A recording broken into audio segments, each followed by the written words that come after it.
웃지 말고 이렇게 대하라. 어디서든 존중받는 사람이 된다. 그대들은 관계가 어긋날 것 같을 때 어떻게 하는가? 어색한 공기를 풀기 위해 먼저 웃지는 않았는가? 나는 유배지에서 오래 사람을 보았다. 그곳에서 가장 먼저 눈에 띈 것은 늘 웃는 사람들이었다. 그들은 불편한 상황에서도 웃었고, 무례한 말을 들어도 웃음으로 넘겼다. 그런데 이상한 일이었다. 그렇게 애써 웃는 사람일수록 주변 사람들은 그를 편하게 여기기보다 가볍게 여기는 경우가 많았다. 웃음이 관계를 부드럽게 만든다고 여겼던 이들에게 그것은 뜻밖의 결과였다. 오늘 나는 그 이유를 이야기하려 한다. 어디서든 존중받는 사람에게는 웃음보다 먼저 갖춘 것이 있었다. 사람들은 대개 관계를 잘 유지하기 위해 웃는다고 여긴다. 웃음은 상대를 편안하게 만들고 분위기를 부드럽게 하며 갈등을 사전에 막는 지혜로운 태도라고 배워왔다. 그 생각이 전혀 틀린 것은 아니다. 웃음에는 분명 그런 힘이 있다. 그러나 나는 유배지에서 전혀 다른 모습을 보았다. 웃음을 앞세운 사람이 오히려 더 많은 무례를 당하는 경우였다. 처음에는 이해하기 어려웠다. 웃는 사람이 왜 존중받지 못하는가? 친절한 사람이 왜 가볍게 여겨지는가? 나는 그 물음을 오래 품고 사람들을 살폈다. 유배지에는 다양한 처지의 사람들이 있었다. 권세를 잃고 내려온 이도 있었고, 처음부터 낮은 자리에서 살아온 이도 있었다. 그들이 타인과 관계를 맺는 방식은 저마다 달랐다. 그 가운데 유독 눈에 띄는 무리가 있었다. 무슨 말을 들어도 웃고, 어떤 상황에서도 고개를 끄덕이며 상대가 불편해할 말조차 웃음으로 받아넘기는 사람들이었다. 그들은 분명 호의를 가지고 그렇게 하였다. 관계를 지키려는 마음이었고 미움을 사지 않으려는 조심이었다. 그러나 주변의 반응은 달랐다. 사람들은 그들에게 점점 거리낌 없이 굴었다. 말을 함부로 건네고 부탁을 쉽게 얹었으며 의견을 내어도 흘려듣는 일이 잦아졌다. 나는 그 이유를 한참이 지나서야 알게 되었다. 웃음은 감정이다. 그러나 존중은 감정이 아니라 판단에서 비롯된다. 사람은 상대가 웃는 것을 보고 편안함을 느끼지만 그 웃음이 기준 없이 나오는 것임을 알게 되는 순간 상대를 가늠하기 시작한다. 이 사람은 어떤 말에도 웃는구나. 이 사람은 무슨 상황에서도 넘어가는구나. 그렇다면 내가 조금 더 편하게 대해도 되겠구나. 그것은 의도한 계산이 아닌 경우가 많다. 사람의 마음은 자연히 그렇게 움직인다. 기준이 없는 사람에게는 기준을 세워주려 하지 않는다. 그냥 그 사람의 방식대로 대하게 된다. 웃음으로 관계를 유지하려 했던 사람은 정작 그 웃음 때문에 관계 안에서 낮은 자리에 서게 된다. 그것이 내가 유배지에서 오래 들여다본 끝에 뒤늦게 이해하게 된 구조였다. 존중받는 사람과 그렇지 못한 사람의 차이는 말에 많고 적음에 있지 않았다. 친절함의 유무에 있지도 않았다. 그 차이는 훨씬 더 앞쪽에 있었다. 상대가 어떻게 나오든 흔들리지 않는 무언가, 관계보다 먼저 자리를 잡고 있는 무언가에 있었다. 나는 그것을 기준이라 불렀다. 무례한 말에는 여러 얼굴이 있다.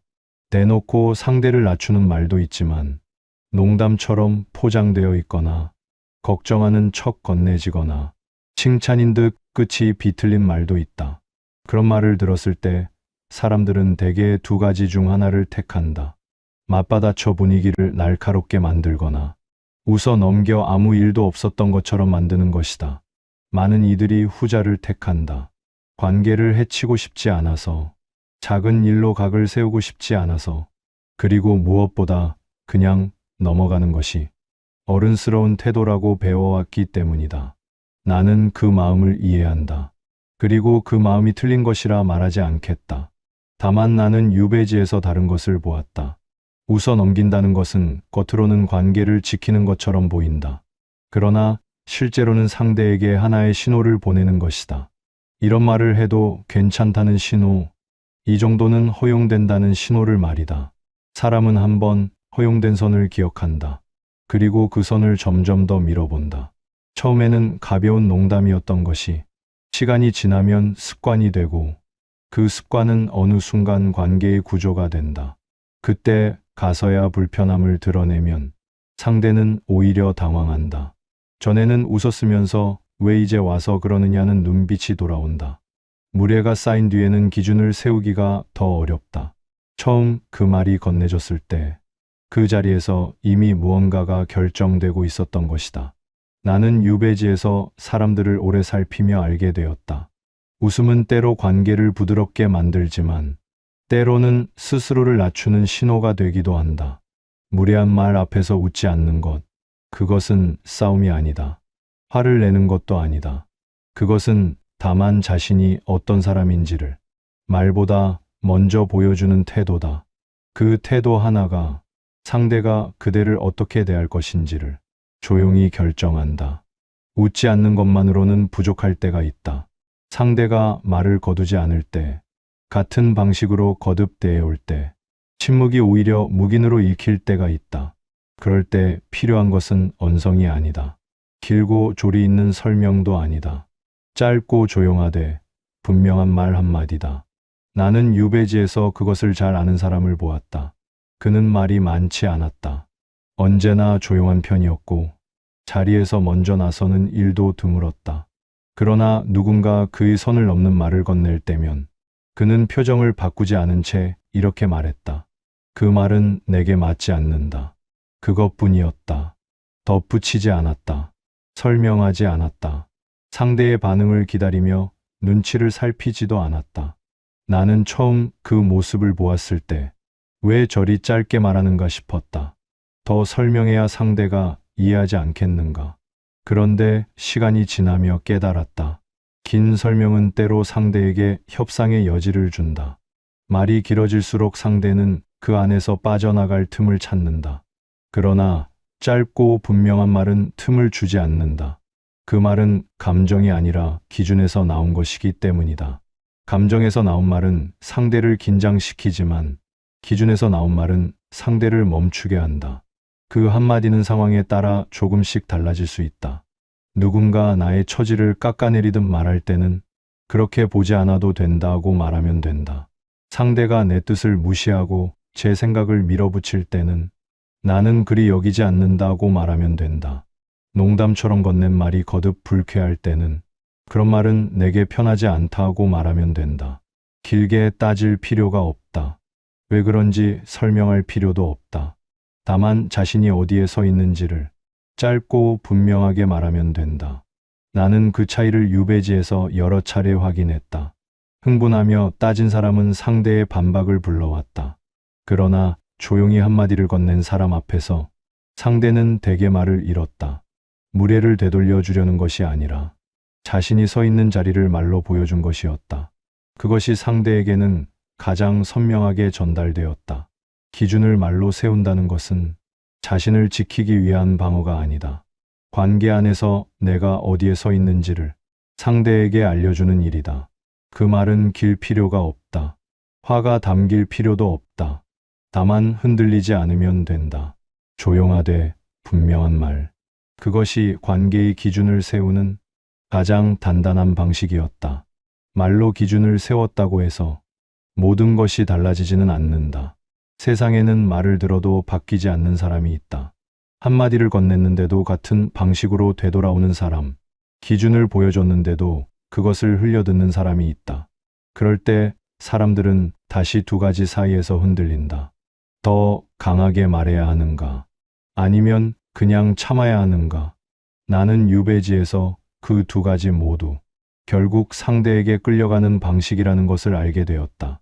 더 강하게 말하는 것은 상대의 태도에 내가 반응하고 있다는 뜻이다. 참는 것은 상대의 태도를 내가 허용하고 있다는 뜻이다. 둘 다 상대가 중심이다. 그대가 중심이 아니다. 나는 그때 다른 방식을 쓰는 사람을 보았다. 그는 상대가 무례하게 굴어도 흥분하지 않았다. 그렇다고 참으며 웃지도 않았다. 그는 다만 반응을 거두었다. 상대가 말을 걸어도 짧게 답했다. 자리를 함께하되 깊이 섞이지 않았다. 눈을 맞추되 오래 머물지 않았다. 그것은 냉담함이 아니었다. 무시도 아니었다. 다만 거리였다. 사람은 자신의 말과 행동에 반응이 돌아올 때 그 관계가 살아있다고 느낀다. 반응이 줄어들면 상대는 비로소 무언가를 감지하기 시작한다. 이 사람이 달라졌구나. 내가 무언가 잘못되었구나. 말로 설명하지 않아도 태도가 이미 말하고 있는 것이다. 나는 유배지에서 권세를 잃은 뒤 나를 대하는 사람들의 태도가 달라지는 것을 겪었다. 어제까지 깍듯하던 이가 오늘은 함부로 굴기도 했다. 그럴 때 나는 따지지 않았다. 설득하려 하지도 않았다. 다만 그 사람과의 거리를 조용히 조절했다. 함께하는 자리를 줄였고 말을 나누는 깊이를 낮추었으며 기대를 거두었다. 그것은 원망이 아니었다. 분노를 사귀는 방식도 아니었다. 그것은 다만 내가 나를 지키는 방식이었다. 관계에는 온도가 있다. 그 온도는 말보다 태도로 전해진다. 상대가 나를 가볍게 여긴다면 나 역시 그 관계를 가볍게 두면 된다. 억지로 붙들 필요가 없고 억지로 밀어낼 필요도 없다. 반응을 줄이면 거리가 생기고 거리가 생기면 상대는 그 의미를 느끼게 된다. 존중받지 못하는 관계에서 억지로 존중을 요구하는 것은 스스로를 더 낮추는 일이 되기도 한다. 그보다는 조용히 물러서는 것이 낫다. 말 없이 거리를 두는 것이 낫다. 나는 그것을 차가움이라 부르지 않는다. 그것은 자신을 아끼는 태도다. 반응을 줄이고 거리를 조절하는 것. 그것이 말보다 더 분명하게 그대가 어떤 사람인지를 보여주는 방식이었다. 나는 지금까지 3가지를 이야기했다. 무례한 말 앞에서 웃지 않는 것, 조용하지만 분명한 말로 기준을 세우는 것, 반응을 줄이고 태도로 거리를 조절하는 것. 얼핏 보면 각기 다른 이야기처럼 보인다. 그러나 이 3가지는 같은 곳을 향하고 있다. 모두 상대를 향한 것이 아니라 자신을 향한 것이다. 웃지 않는 것은 상대를 거부하는 것이 아니라 자신의 감정을 함부로 내어주지 않는 것이다. 분명한 말 한마디는 상대를 공격하는 것이 아니라 자신이 어디에 서 있는지를 보여주는 것이다. 반응을 줄이는 것은 상대를 벌하는 것이 아니라 자신이 소중히 여기는 것을 지키는 것이다. 사람들은 흔히 존중을 상대에게서 얻어내는 것이라 여긴다. 잘 보여야 하고 좋은 인상을 남겨야 하며 관계를 부드럽게 유지해야 얻을 수 있는 것이라 생각한다. 그러나 내가 유배지에서 오래 살피며 알게 된 것은 달랐다. 존중은 얻어내는 것이 아니다. 존중은 스스로 만들어두는 것이다. 나는 유배지에서 권세도 잃고 명예도 잃었다. 그러나 나를 함부로 대하지 못하게 하는 무언가는 끝내 잃지 않았다고 생각한다. 그것은 지위에서 오는 것이 아니었다. 재물에서 오는 것도 아니었다. 그것은 내가 나 자신을 어떻게 대하는가에서 왔다. 스스로를 가볍게 여기는 사람은 타인에게도 가볍게 여겨진다. 스스로에게 기준이 없는 사람은 타인도 그에게 기준을 두지 않는다. 반대로 자신의 감정과 말과 거리를 함부로 내어주지 않는 사람은 말하지 않아도 그 무게가 전해진다. 사람은 눈치가 빠른 존재다. 상대가 자신을 어떻게 여기는지를 말이 아니라 태도에서 먼저 읽어낸다. 그대가 자신을 소중히 여기면 상대도 그대를 소중히 여기게 된다. 그대가 자신의 기준을 지키면 상대도 그 기준 안에서 그대를 대하게 된다. 존중은 요구하는 것이 아니라 스스로 세운 기준에서 자연히 흘러나오는 것이다. 웃음보다 기준이 먼저다. 반응보다 중심이 먼저다. 관계보다 자신이 먼저다. 그 순서를 지키는 사람이 어디서든 존중받는 사람이었다. 그렇다면 실제로 어떻게 하면 되는가? 나는 거창한 것을 말하려는 것이 아니다. 성품을 바꾸라는 것도 아니고 타고난 성격을 뒤집으라는 것도 아니다. 다만 순서를 바꾸면 된다. 사람들은 대개 관계 앞에서 먼저 웃는다. 상대가 어떤 사람인지, 이 관계가 어떤 성격인지를 채 살피기도 전에 먼저 부드러워진다. 그 마음은 이해한다. 관계를 시작할 때 좋은 인상을 남기고 싶은 것은 자연스러운 마음이다. 그러나 나는 유배지에서 깨달았다.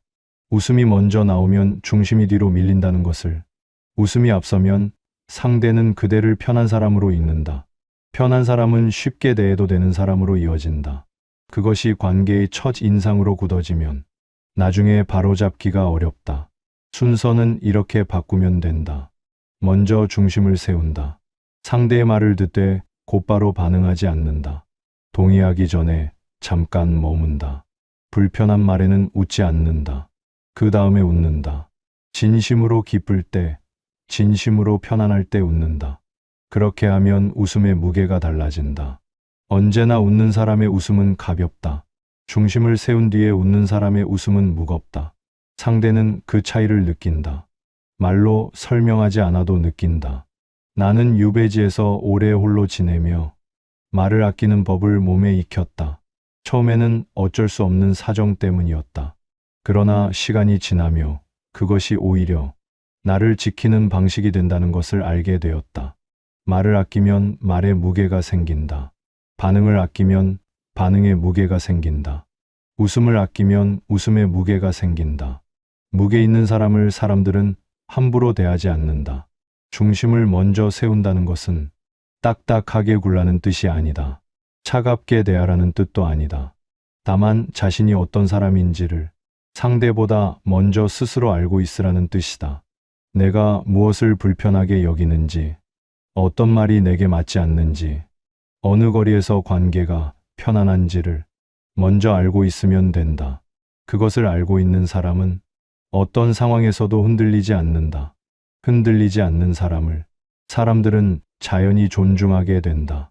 존중받으려 애쓰지 않아도 된다. 먼저 웃으려 서두르지 않아도 된다. 중심이 먼저 서 있으면 존중은 그 뒤를 따라온다. 나는 이 이야기를 유배지에서 처음 깨달은 것이 아니다. 젊은 시절 나는 웃음이 관계를 만든다고 여겼다. 부드러운 사람이 사랑받고 두루 잘 맞추는 사람이 오래 곁에 남는다고 생각했다. 그 생각이 완전히 틀린 것은 아니었다. 그러나 절반만 맞는 것이었다. 웃음은 관계를 시작하게 한다. 그러나 관계를 지속하게 하는 것은 웃음이 아니었다.